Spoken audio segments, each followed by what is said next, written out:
Every year, the United Nations Climate Change Conference, or COP, is meant to be the global stage where humanity confronts its greatest existential threat.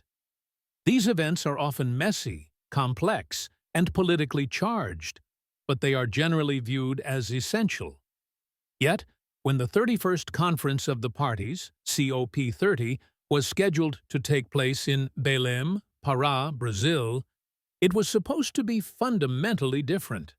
Staged in the heart of the Amazon, the conference was touted as a symbolic, pivotal moment, a chance for the host nation to demonstrate global environmental leadership, reconcile development with conservation, and showcase the vibrant culture of the world's most critical ecological zone.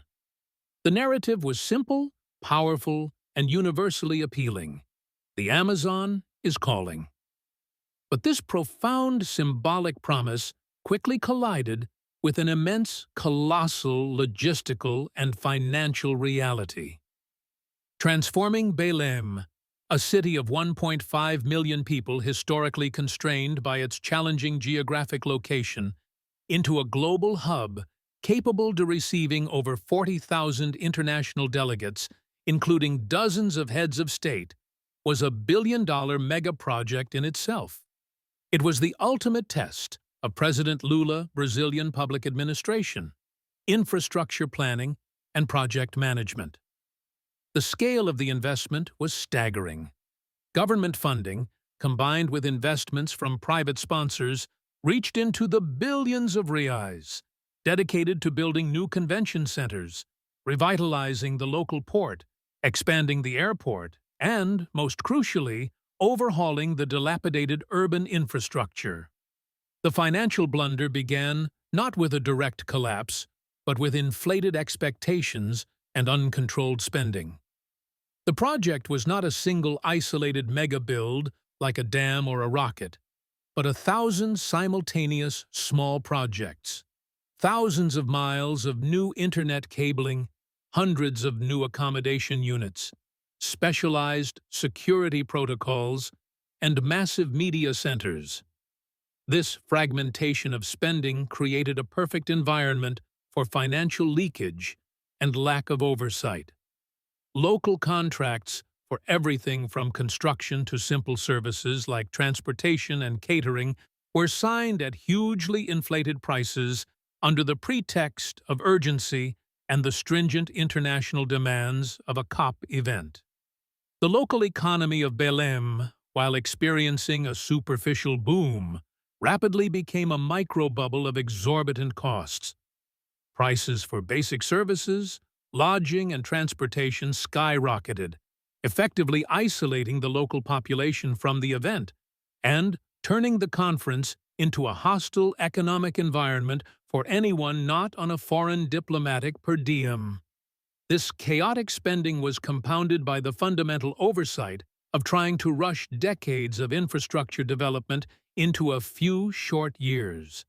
Belém, built on a deltaic marshland, already suffered from severe urban challenges, poor drainage, highly complex traffic flows, and a fragile power grid.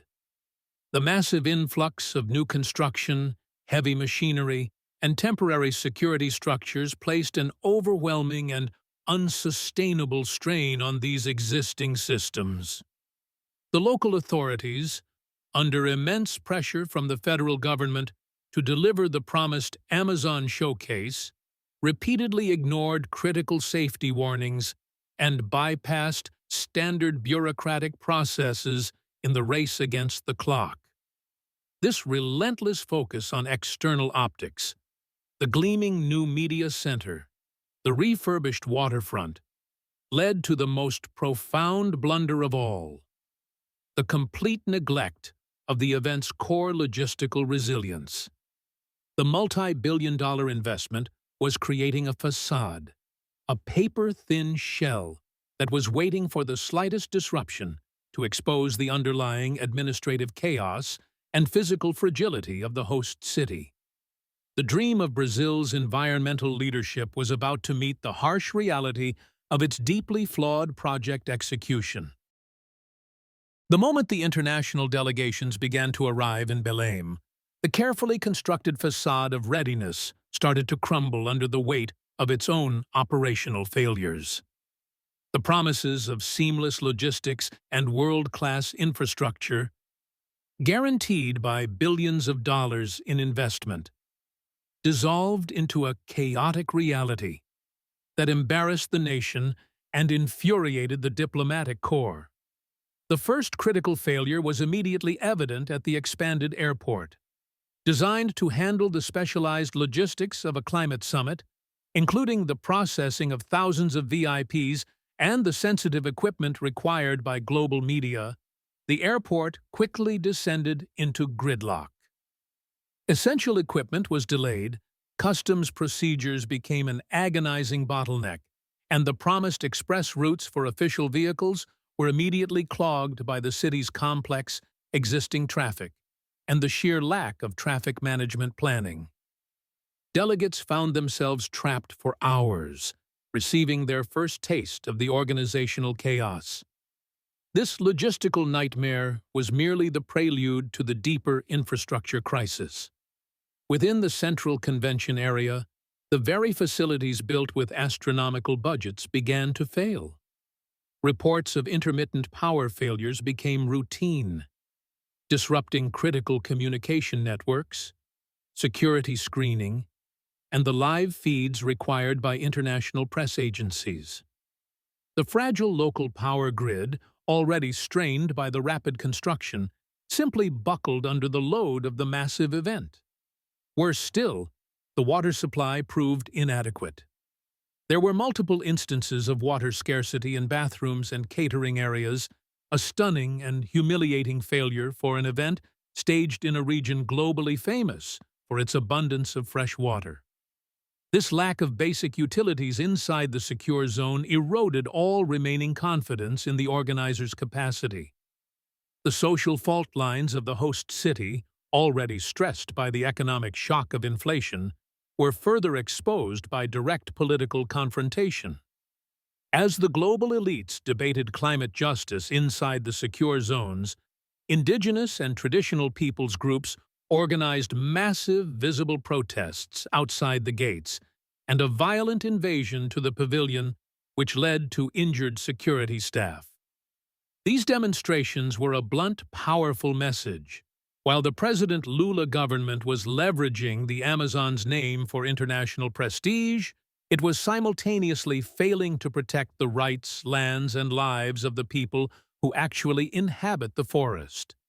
The protest was not just against the global climate inaction, but a direct, humiliating rejection of the host nation's hypocritical narrative, forcing security forces to manage large-scale confrontations that further distracted from the diplomatic efforts within.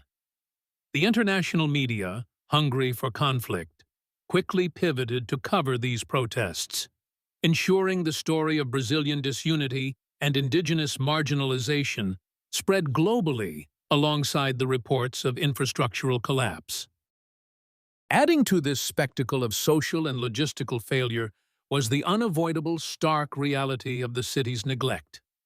Just blocks away from the gleaming new convention centers and five-star accommodation, the visiting delegates were confronted with the sight of rampant urban poverty. Large populations of homeless people were visible on the streets, an inescapable symbol of massive wealth disparity. Compounding this visual distress was the acute failure of basic public sanitation. Despite the billions spent on the event, significant portions of the city still relied on open-air sewers and inadequate drainage systems. This created not only deeply unsanitary conditions, but also a physical, unpleasant environment of odor and visible decay that stood in shocking contrast to the high-tech billion-dollar bubble of the conference itself. The contrast served as a constant, humiliating reminder that while the government could mobilize billions to court international favor, it could not solve the fundamental, decades-old problems of basic civic dignity for its own citizens. The ultimate contradiction, however, was embodied by President Lula. the head of state himself, who, after campaigning on populist humility and promising to shun fancy hotels for a simple boat, was photographed conducting his official business from the deck of a multi-million-dollar luxury yacht after having just arrived from Colombia in a trip to support the communist dictator Nicolás Maduro. The most dramatic and visible failures, however, was the fire in the Blue Zone Pavilion. In a macabre irony for a climate conference dedicated to preventing environmental destruction, the major infrastructure area associated with the event suffered significant, highly publicized accidental fire. These flames were attributed to rushed electrical work, poor material handling, or sheer lack of oversight, sent plumes of smoke over the very city meant to symbolize ecological preservation. This was a physical, undeniable signal that the billions spent had bought haste and compromise, not safety or quality. The visual contradiction was devastating, broadcast globally, confirming every fear that the project was fundamentally mismanaged. Security, which should have been paramount, also proved compromised. The rush to house and transport the thousands of personnel led to the utilization of unvetted temporary accommodation and transport services, opening significant vulnerabilities. The highly inflated local prices meant that essential local workers, such as drivers and security personnel, felt financially excluded from the event, fostering local resentment rather than participation.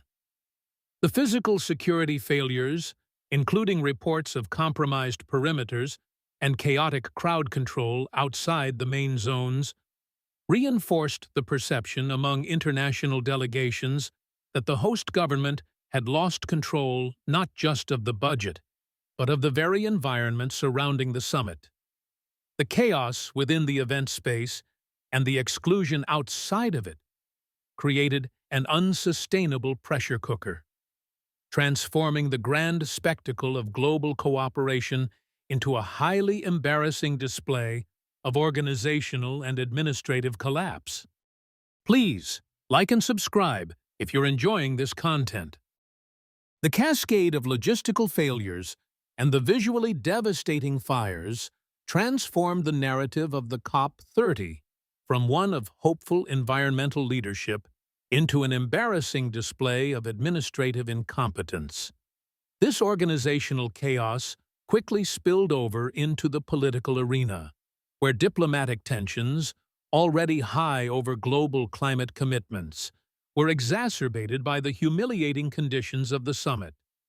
The international consensus that was supposed to be forged in the Amazonian heat instead fractured under the pressure of poorly managed facilities and perceived governmental negligence.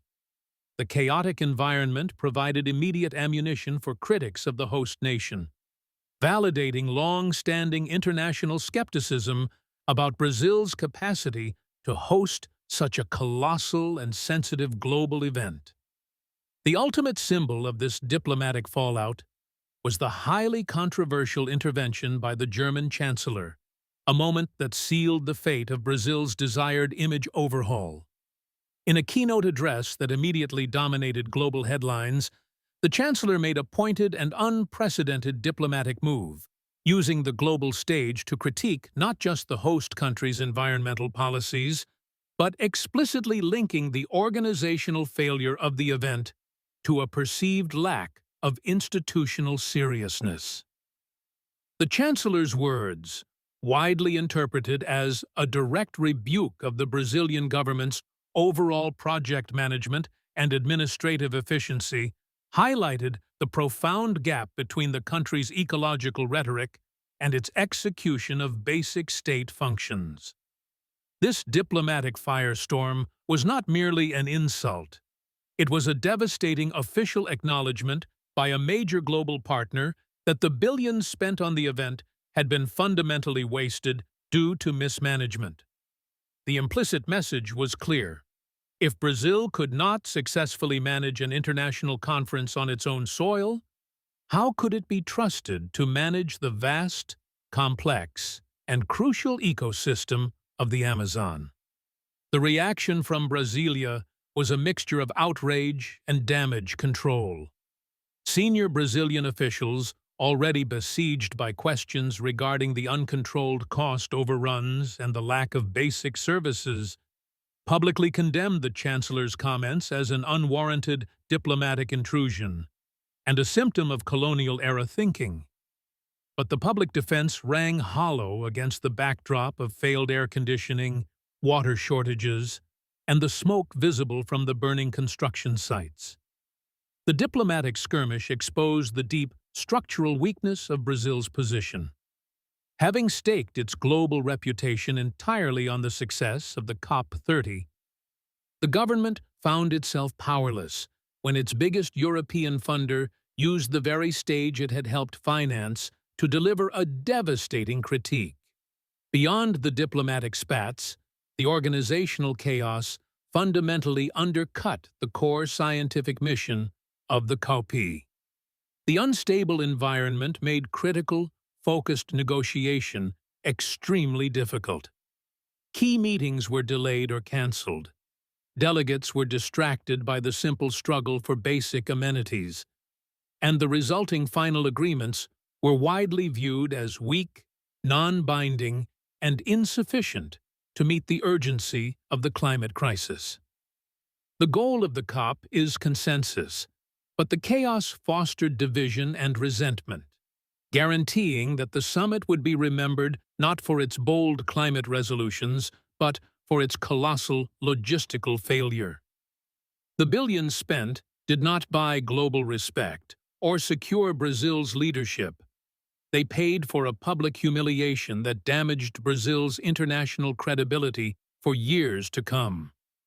The entire event became a painful case study in how the inability to manage complex projects efficiently can swiftly negate even the most noble and necessary political ambitions.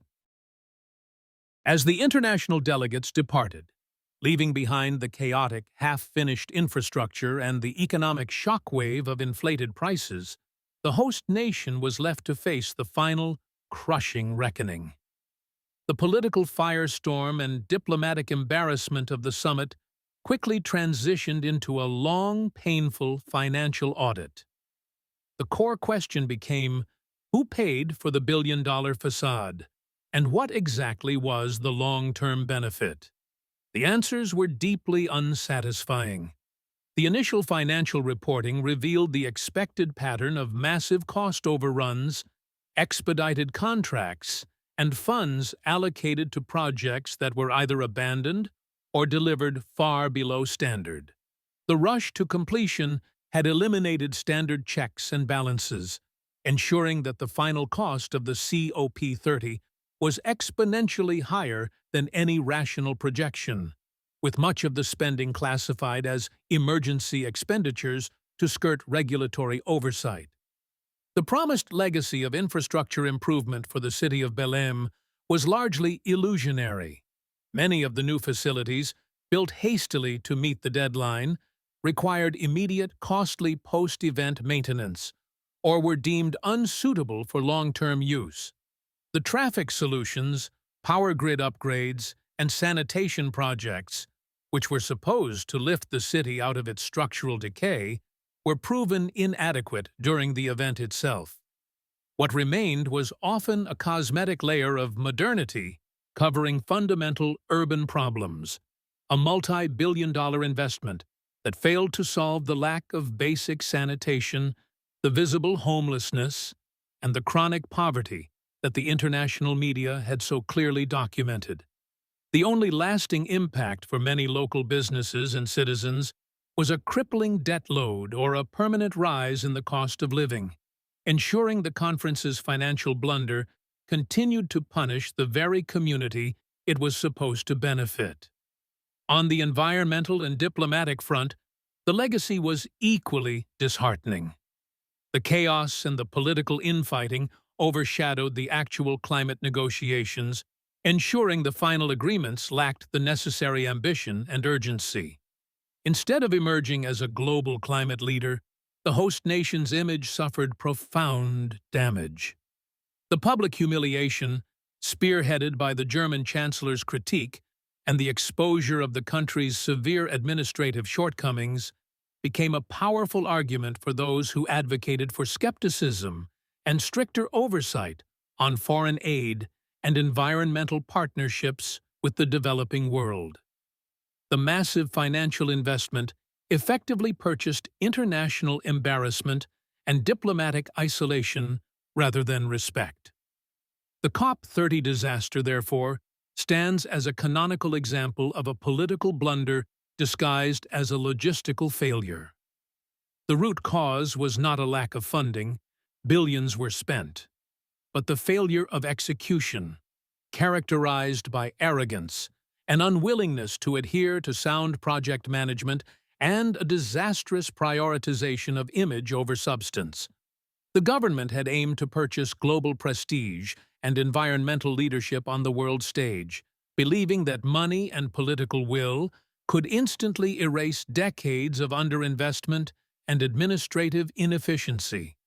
Instead, the final cost of the COP30 was the catastrophic expenditure of national credibility, proving that an event built on billions of dollars and profound symbolism can be completely undone by the simple fundamental failure to provide stable electricity and clean water. The enduring image of the COP30 is not the promise of the Amazon, but the smoke rising from the fires of mismanagement, a costly, painful reminder that the most essential elements of governance, efficiency, accountability, and competence, cannot be bought or rushed.